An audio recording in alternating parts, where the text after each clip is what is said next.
welcome to VR Texas, progressive news where we always keep it local and always keep it real. Speaking about keeping it real, Rob, now I've never wrote a newspaper article, but I read in the Harris Chronicle Miss Erica Ryder talking about the Democrats and the Republicans on Commissioner's Court playing that whole tired game of gerrymandering politics. What is Yeah, she talking about? so this article makes me mad because what it does is it plays into the both sidesism that we see reported in the news, which leaves out the very, very important historical context of what's going on. It's really easy to say, yeah, the Republicans did terrible redistricting and gerrymandering in the Texas Ledge, and oh, hey, look what's going on here in Harris County. The Democrats are doing the same thing. They're all crooks and liars. Let's throw them out. Well, she is wrong.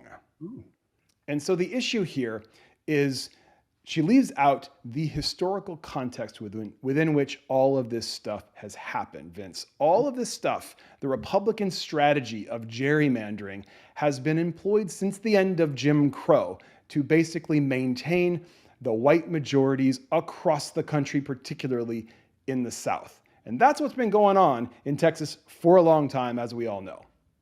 Right. So let me get this straight.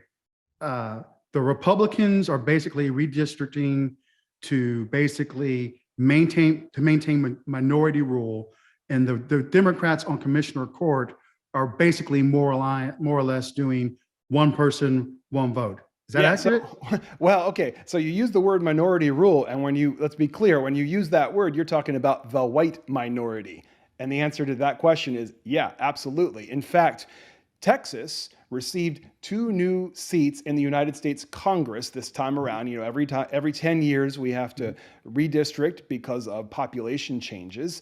And so, well, why do we get those 2 seats? Because our population in Texas increased. Okay. Well, 95% of that population increase was attributable to people of color, minorities. So you'd think, oh, the 2 new congressional seats should probably reflect that population increase, wouldn't you say?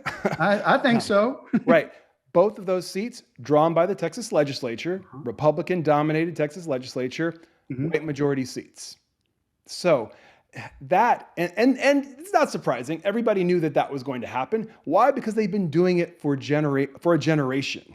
Yeah, and they violated the Voting Rights Act. And as recently as 2017, a court stated that the Texas Republicans violated the Voting Rights Act. Now the Voting Rights Act has been gutted by the Supreme Court, and so they're going just unchecked over all of us. Now, here's the problem. Okay. In Harris County, Grider in this article says, oh, look, the Democrats are doing the same thing. Does it look like the same thing, Vince?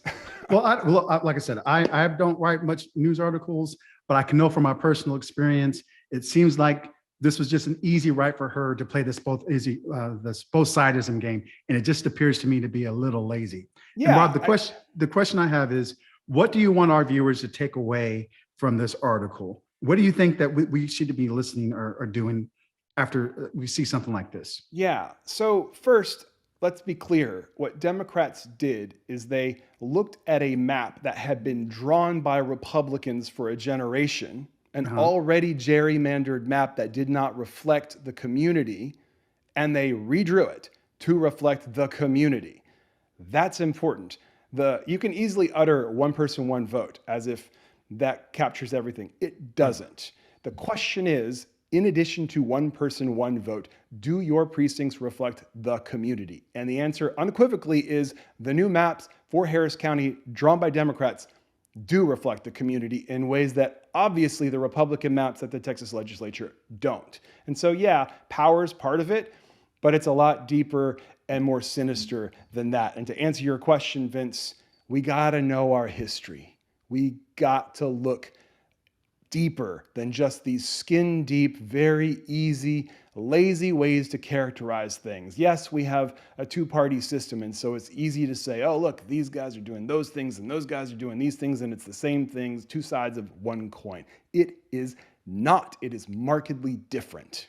Right. So what you're saying is pretty critical, pretty crucial.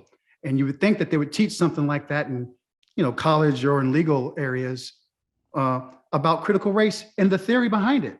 right? Oh, I'm sorry. I'm tripping. Our time is to go. Hey, it's time for us to roll, and we'll see you next time. All right. Roll 'em. Roll it.